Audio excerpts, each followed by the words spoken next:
Welcome to this video where we will talk about a specific CSS property, the position property.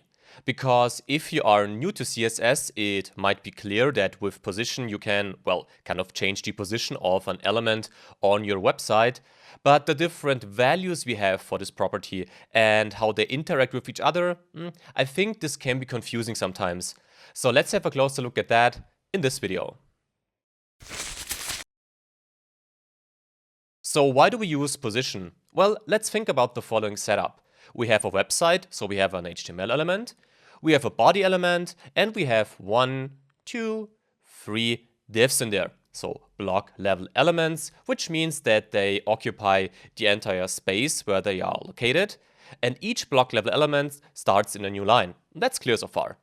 Now the question is there already some kind of position property applied? The answer is yes. The automatically applied position property is this one. It's static. And static simply means that the elements follow the normal document flow. And the normal flow for our block level elements is the one that I just described. Now the problem with that position static declaration is that if we want to do something like this or like that, that's not possible because that cannot be done with that static positioning, because as I said, static simply means that we position the elements in the normal document flow. So if we want to change it like this, we should forget about static for now, because we need other values that we can use for our position property. And these values are absolute, relative, and fixed. Now there is also another value that can be applied. It's called sticky, and it's kind of a hybrid between absolute and relative. But in this video, I really want to focus onto the basics. Therefore, let's forget about sticky for the moment and let's focus onto these three values. Because with these values, we can achieve kind of what we saw right here and more. But before we dive deeper into these and have a look at how we can apply them on a website, let's think about this question. What do we change? And we basically change the document flow and we change the positioning context. Now we talked about the document flow and we learned that the static value simply means that we follow the normal document flow. But if we use another value, we can change that flow and add these properties. So the top, left, bottom, and right property. And with these properties, we can then change the position of the element. So top, bottom, and so on. Now, the problem is that if you apply something like top, you need kind of a reference or a positioning context as written right here, because we want to move our element down from the top of what? So what's our starting point? And the starting point is defined by this positioning context. This could be the viewport, this could be HTML, body, or any other element. So let's keep these two things in mind and let's now switch to some basic code and play around with the different position properties that we have. With this code right here, you can find a link to the code, of course, down there in the video description. Now, this is a really basic code actually. We just have an HTML file with 3 block level elements. I didn't choose divs, I choose header, nav, and footer, but the idea is the same like the one that we saw on the slides. And we have a CSS file right here with some background color and some change padding and margins, just to make sure that it kind of looks the way we had it on the slides. Now let's have a look at it maybe right here. I also opened the Chrome Developer Tools to make things clearer. And yeah, we can see that we have our HTML element in the orange color. Let's inspect that. So here we have HTML. Here we have our body, and here we have the 3 divs that we saw. So let's unselect inspect right here. And now the question is, how can we change the position of these block level elements that we have? Let's maybe say we want to position the header right here in the top left corner of the HTML element. Now let's go back to the code and let's change that. So let's add right here, position absolute, like that. If we now save that and go back to our page and reload it, well, we can see that the nav element apparently disappeared. Of course it didn't, because if we click right here into our body, we can see that nav is still there, but it's somehow below our header element now. Now, why is this happening? Well, with position absolute, we kind of excluded the header element from the normal document workflow. And as the header element is basically not existing anymore, it's still there, but not from a document workflow perspective, this simply means that the nav element moves up one line, and the same thing is true for the footer element. So this means we were now able to kind of take header out of the normal document workflow, but still we didn't position it really. How can we do that now? Well, if we go back to our code and now apply top, this could also be bottom or left or right, of course, so we have all the 4 directions available. But let's start with top and right 0 and do the same thing with left right here and also type 0. If we save that and go back to our page and reload it, well, we can see that the position changed now, because now the header is in the left top corner of the HTML element. This looks like the body element right here. Well, the reason is that we have a margin around our header element right here, so let's maybe quickly get rid of that margin right here. Save that, and now go back. And if we reload that now we can see better. We positioned the header element in the top left corner of the HTML element. Now, why is this happening? Well, with the position absolute declaration, we now positioned the header element relative to its containing element. And the containing element in the structure we have right here is the HTML element. That's important. And this means as the absolute positioning with top 0 and left 0 now refers to the HTML element, well, we defined that header should be positioned relative to our HTML element with a distance of 0 to the top and a distance of 0 to the left. And therefore we have the positioning we can see right here. Now, this is how absolute positioning basically works. Let's now go back to our code and add something to the body element. You will see in a few seconds why. Because right here, I will now also add position absolute, like that. Let's save that, and let's go back to our page. And let's see what happens now if I reload the page. Well, then you can see that 2 things changed. The header element is now in the top left corner of the body element, because by adding the position property to this containing element, and body is the containing element of the header element, this now means that the position that we apply to the header element now refers to the body element. If we wouldn't add this position property to the body element, position absolute would still refer to the HTML element. So this means we are also able to change the positioning context with this positioning property, of this position property.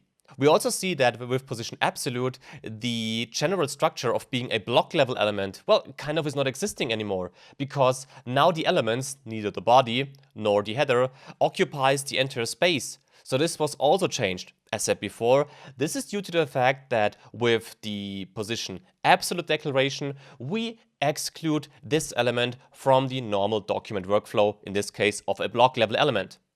Now let's go back to our code again and change another thing. Let's now change the body element and add top 0 right here, like we did it with the header. Let's now press save and go back and reload it, and let's see what happens.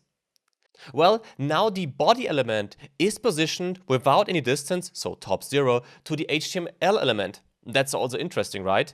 Because for the body element, the containing element, and therefore the positioning context, is the HTML element. So our positioning, top, left, bottom, right, is applied relative to the position of the HTML element in this case. This means the positioning of the body element refers to the HTML element, and the positioning of the header element refers to the body element. Again, if we go back and remove that, right, then we change it. This means that if we go back and reload the page, right here, that header is again positioned in the top left corner of the HTML element, because the positioning context of the header element now isn't body anymore, because body doesn't have any position property applied, but now again is the HTML element. This is how this generally works. Now, of course, we don't only have position absolute. We can also use position relative for the body right here, and now type relative, like that. If we save this and go back and reload the page, we can see that, well, it kind of looks like we had it, let me maybe unselect the inspect tool, it kind of looks like the same we had it with absolute positioning. Because now again, the header element refers to the body element because you applied that position property. And the position of the body element didn't change at all actually. Now what if I go back and now again apply top 0 like we did it before when we had position absolute right here. Let's save that. Let's go back. Let's reload it. Nothing changed. That's strange, right? Because when we applied position absolute to our body element and then defined that top should be 0, we saw that the body element was kind of up here, so without any distance to the top of the HTML element. Now with position relative, this top 0 didn't change a thing. Let's maybe go back and change it to 50 pixels and save that. And now go back again. If we reload that, then we can see that the body element is moved downwards by 50 pixels. And that's the important difference. Using the position absolute declaration in the body element and then applying top 0 simply means that the distance to the containing element, so in this case then the HTML element, should be 0. Applying positioning relative to our body element and then applying top 0 simply means that the position of the body element should change by 0. Applying top 50 simply means that we kind of move or kick down the element by 50 pixels. That's an important difference you have to understand, and this is also important to understand when you use position relative or position absolute. Now let's go back to our code and think about more things that we could change. Because now that we added that position relative declaration right here, I would also like to show you something else, because if we add position relative also right here in the nav element, so position relative, like that, you can see I didn't change a thing, just added the property, and I saved that as I just said. And if we now go back and reload our page, well, then you can see something interesting again, because we saw that with body, when we applied position relative to the body, that the body apparently didn't move. But now we can see kind of the same behavior, because we applied position relative to our nav element, so right here. And we saw that when we applied position absolute to header in the beginning, that the header basically was taken out of the document flow. So the nav element moved to the first line because for this element, well, header wasn't there anymore. Now we applied position relative and apparently the element, let me unselect the inspect tool, and the element is still here. So footer is not moving up to the first line. Now let's try something else. Let's go back and let's now add top, maybe 100 pixels so that we can see what happens. Save it and go back. And now if we reload the page, can you see that? The nav element now moved down from its initial position by 100 pixels, but the footer element, so the block level element below this nav element, didn't move up.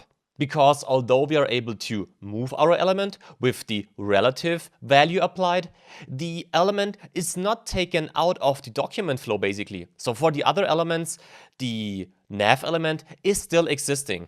This is also something important that you have to keep in mind when you work with relative and with absolute, because as you can see, they differ in a lot of ways. However, let's maybe go back and change that 100 to, I don't know, maybe 10, like that. Let's go back and reload it, just to make sure our page looks a little bit more structured. Now, this is absolute and relative. But there is one more really important value that you can apply to the position property that I would like to show you and that we talked about on the slide. It was this fixed value. Now, let's apply fixed now, and let's maybe do this right here in the footer down there. So let me write position fixed right here. And let's save it and go back and reload the page. And now you again see something interesting.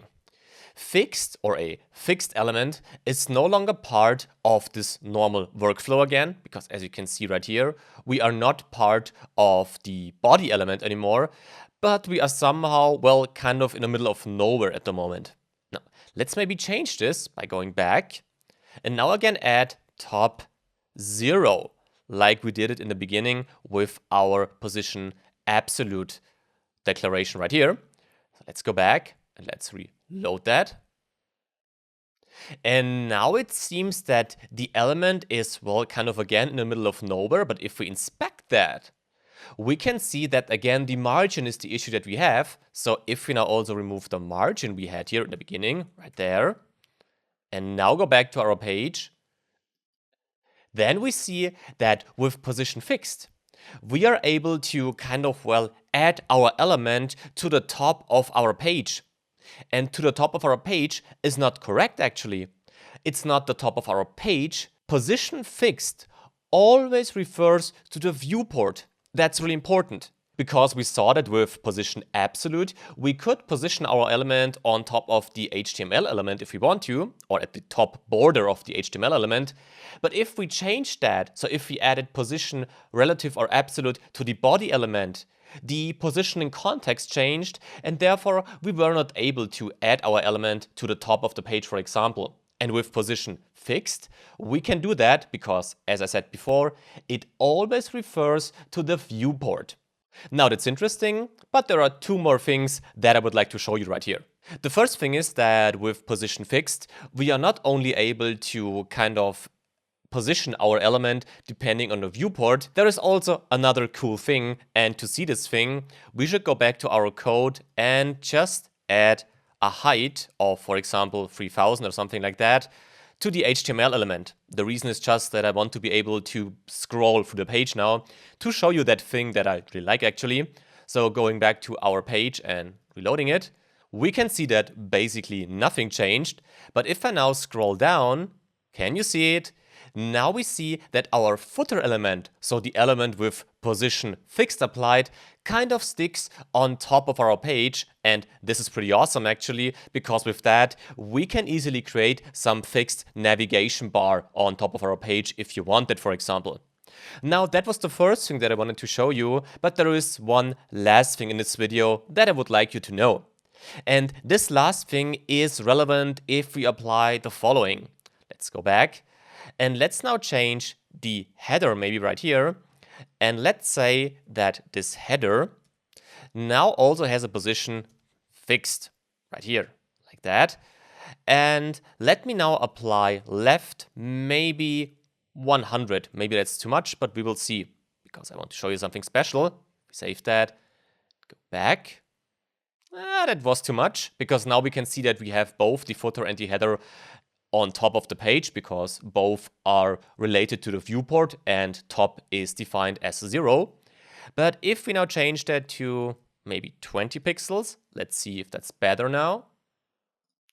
Yes, then it's fine, because now you can see that footer and header are kind of at the same position right now, but the problem is that footer is on top of header. Now, of course, you wouldn't keep it that way, but the thing I want to show you now is that you can change that order basically. Because what if you want to have header above the footer, or the other way around, like we have it right here? Well, then you have to change the so-called z-index. How does this work? Well, let's go back and let's apply a z-index right here of 1, so always just a simple number, could be 100 also or something like that, but let's use 10 maybe, like that. And if we now go back right here and reload the page, we can now see that the header is kind of ahead of the footer element, because we gave this z-index, which kind of defines the, well, as the name says, the z-index. So if you imagine a page like this, then you define if it should be right there or right there. That's what you basically do with the z-index. And if we would now go back to our page and now apply a z-index also to the footer, like that, for example, let's maybe apply a z-index of 11, so a larger number than the one we applied to the header right here.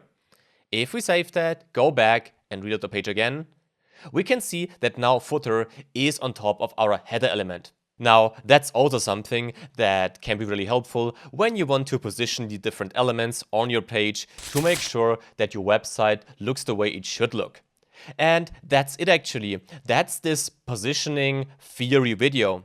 I hope that with the concepts we talked about and with the examples, simple examples actually we applied, you got a better idea of how the whole positioning in CSS works. Now with that, you are free to practice, of course, and to also apply the positioning on your website. And with that, the only thing I can say right now, as in all of my videos, thanks a lot for watching and hope to see you in the next videos. Bye.